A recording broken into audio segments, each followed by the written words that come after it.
Big, incredible, great news as you start your afternoon as focus on your second stimulus check and stimulus package heats up. Amid concerns that great numbers on the economic front announced all throughout today, they're really great numbers, are propelled by a first stimulus results, but that those economic numbers need to continue and are dependent on a second stimulus getting passed and approved before we even get to third stimulus. It was so many questions about that I took a break this afternoon for lunch. You know, everyone needs a little break. And where did I go? I went to the casino. I went to the casino and there was sirloin. I said, "Hey, sirloin, Halloween's coming up this weekend," and I did a broadcast this morning of early mornings at LALATE in a mask, one of many I'll be wearing in the next few days. I said, "What are you going to be for Halloween, sirloin?" He said, "I'm going to be a cow." I'm like, "You are a cow. You can't dress up as a cow for Halloween. You already are a cow." "No, I'm not a cow." "Yes, you are a cow. I mean, you're the cow lobbyist. You went to Washington to lobby for the cows for their stimulus relief. You got the cows' stimulus relief and the farmers before we did under the second stimulus package, hence the entire narrative of sirloin and the casino on this channel. I mean, isn't that true?" "Yes." "So who did you speak to in Washington if you were not a cow, dressed up as a cow?" "Well, when I went to do stimulus for the cows, I went to Washington and I spoke to a person who plays the role of being Speaker of the House."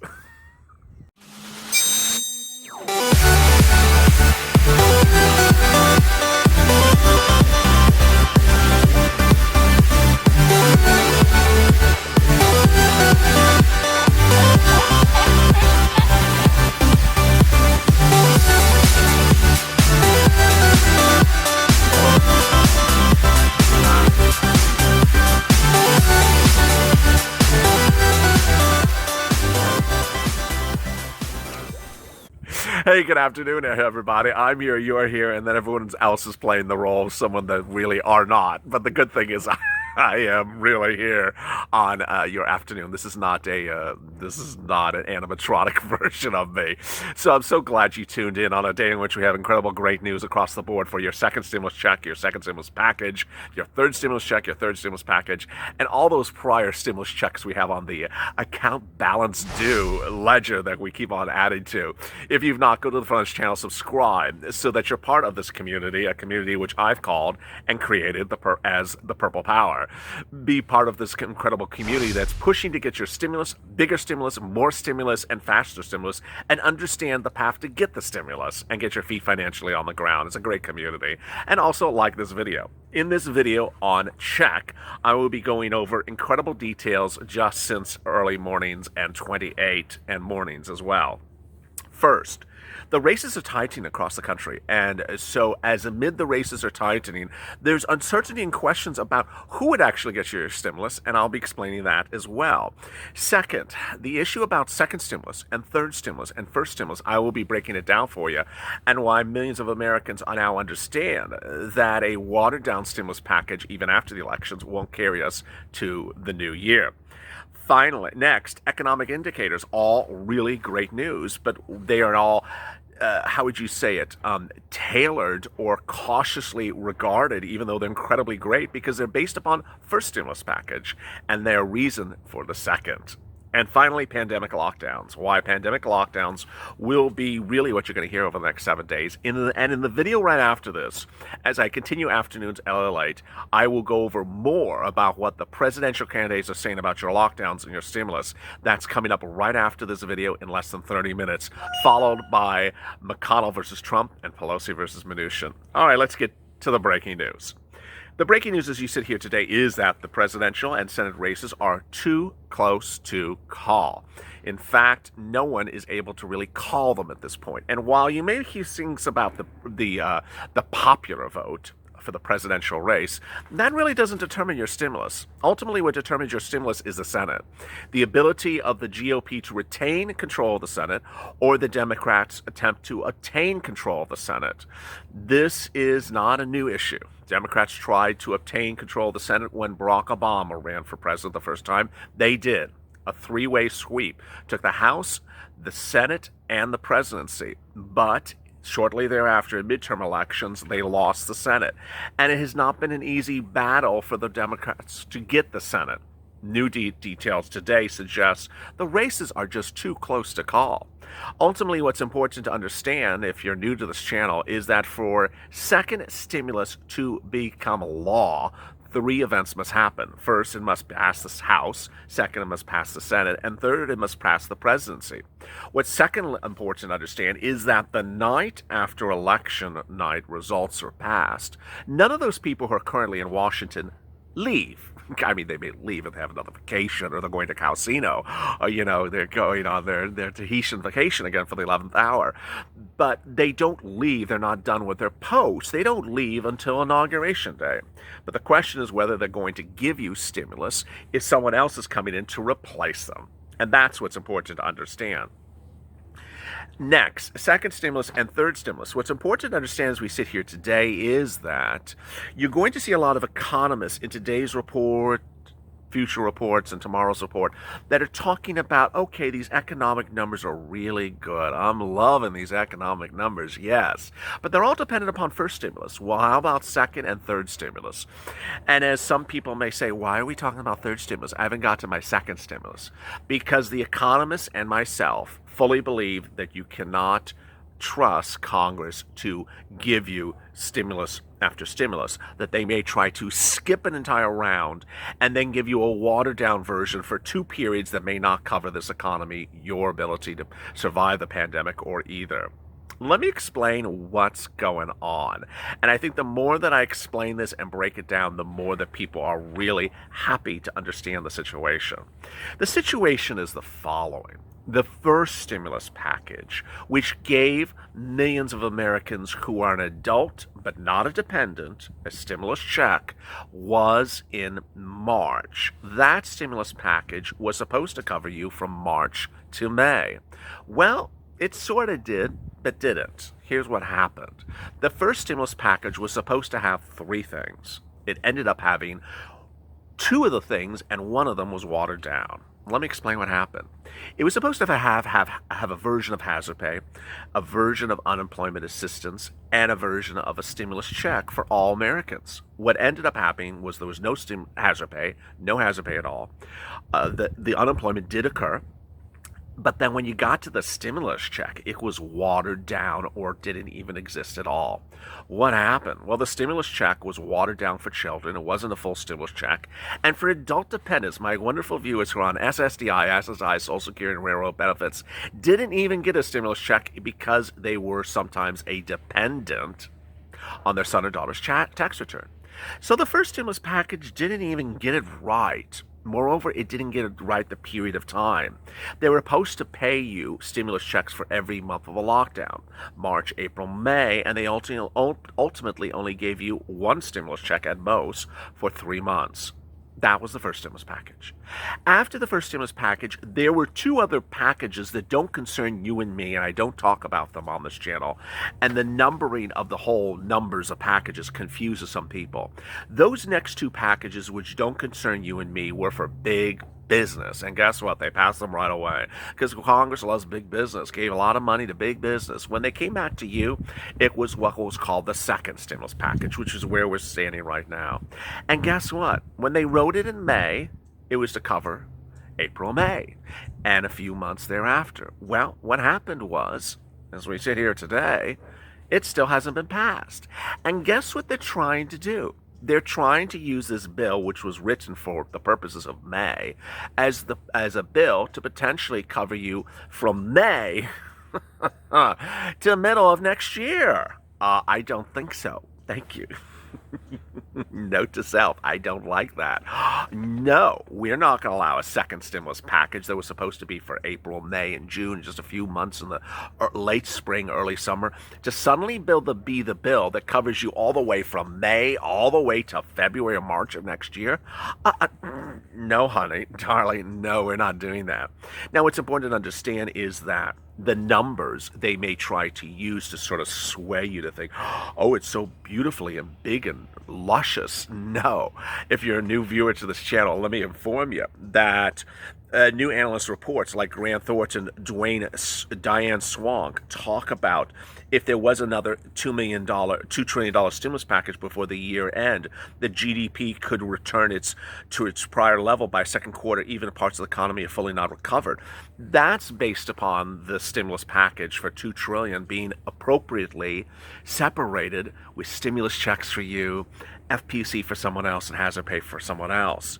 The analysts, when they look at the new economic indicators today, say, well, you know what?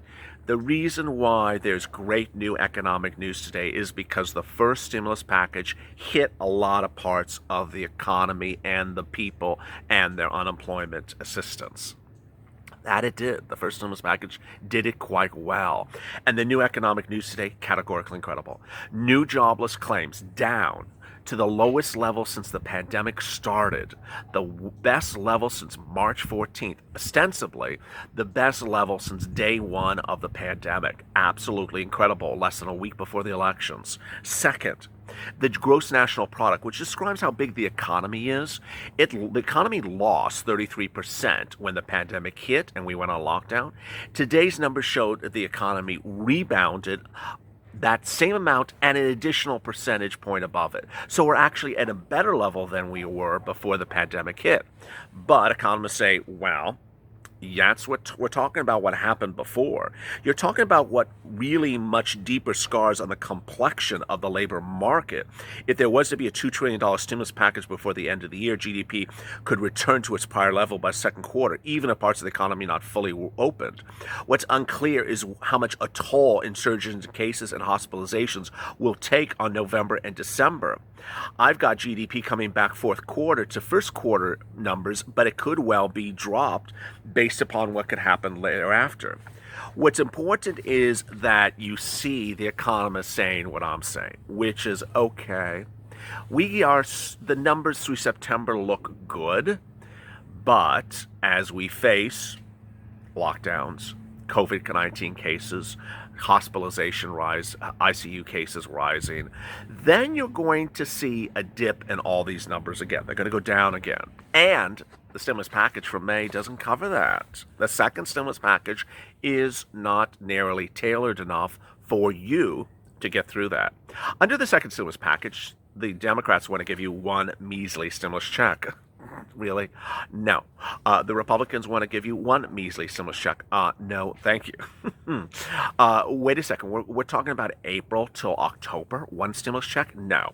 That's why 2 weeks ago I launched the campaign of hashtag MSC, multiple stimulus checks. Now the focus has actually been picked up by the president, others to say, I want to give you bigger stimulus checks. These ridiculous small stimulus checks don't cut it. Thank you, Mr. President, but you haven't done it yet. What's important to understand is that would bring you up to the present. It doesn't cover you for November and December, January and February, as the country could become very dark. We could have lockdowns. We could have COVID-19 cases very high. We may not have the vaccine by December. We may not have the therapeutic by December. And ultimately, you need big stimulus relief. And that's called the third stimulus package. The third stimulus package is when a lot of things expire. A lot of things expire on December 31st. A lot of things expire on January 15th. Guess what? No one in these nincompoops, the Senate or House members, have even written the third stimulus package. They don't even talk about it like it doesn't even exist. What they do talk about is much of nothing. And so as pandemic lockdowns rage on, the question is, when will people realize in Congress, from the pushes of the purple power, which are absolutely incredible, that the stimulus relief that you need to get from April to October is one big push to get caught up to where we are. We need to get caught up to where we are. And then you need to start preparing with a bill that becomes a law to have stimulus coming to us regularly as we enter the winter months and go into the spring. What's important to understand is that the third stimulus package needs to be approved before we enter the winter. Because if you can't do a stimulus package after the harm has occurred, you have to do it before the harm has occurred. And that's why we're focused as the purple power. We continue to see households have elevated savings rates. I think some people are missing that. You have this narrative that people go tall this money in the spring and that they're definitely burning through that money. It's gone. I think that's definitely through a couple of individual cases. In the aggregate, it's not true. Reason why I'm reading this quote is that this is an analyst that says, sometimes I see certain scenarios and sometimes I see other scenarios. The reason why I'm reading the quote is that you see how economists can't figure out what's going on with this economy, but what they can figure out is we need stimulus. Based upon the economy's underwhelming underlying momentum and forward indicators of activity of household and autos, we could return to our pre-pandemic outlook in the early spring. Yeah, but that's based upon no lockdowns, and that's based upon no pandemics or no surges or business shutters. Let me go over your incredible comments from yesterday, but stay tuned for the next video in which I go over why those lockdowns. We'll explain the path for more stimulus right away. Amy Green, it's a shame that our government has failed us. Sylvia, I'm just so sorry the rich are so pissed off. Welcome to the group. We've been pissed off for months. I love that. Eva Rose, Nancy needs to get on her broom and fly back to Oz. Scott Watson, the Constitution says the job of Congress is to promote the general welfare. Congress has failed. Johnny Argo, COVID keeps coming up because everyone has to work from keep on losing their jobs that they have. Katrina Mackey, they should be charged for treason. Eustace Clemenshire, get over the blame game and write the checks. I love that. Great comment.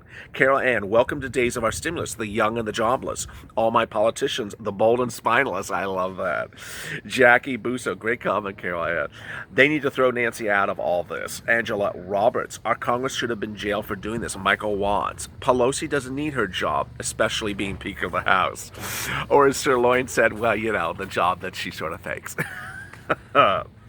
What's important to understand as we start the afternoon and continue with purple and then Pelosi and McConnell versus Trump is that these congressmen will get your stimulus. They're absolutely going to get it to you. There's no question about it. There's going to be a stimulus package. The question is when. But the bigger question is how much. And what we can push and change is the how much. And that's why you should go to the Financial Channel, subscribe, because no one's getting through this better with you than me. We're keeping our feet financially on the floor. I'm trying to get you financially stable, financially secure, and not dependent on whims and wishes of crazy people in Washington. We're going to get through this together. I know we are. So please go to the Financial Channel, subscribe, and make sure you hit the alert button on the Financial Channel so you can alert when a new video goes live. Also, like this video. Coming up next is Purple. As always, stay informed, stay smiling, and stay alive for more.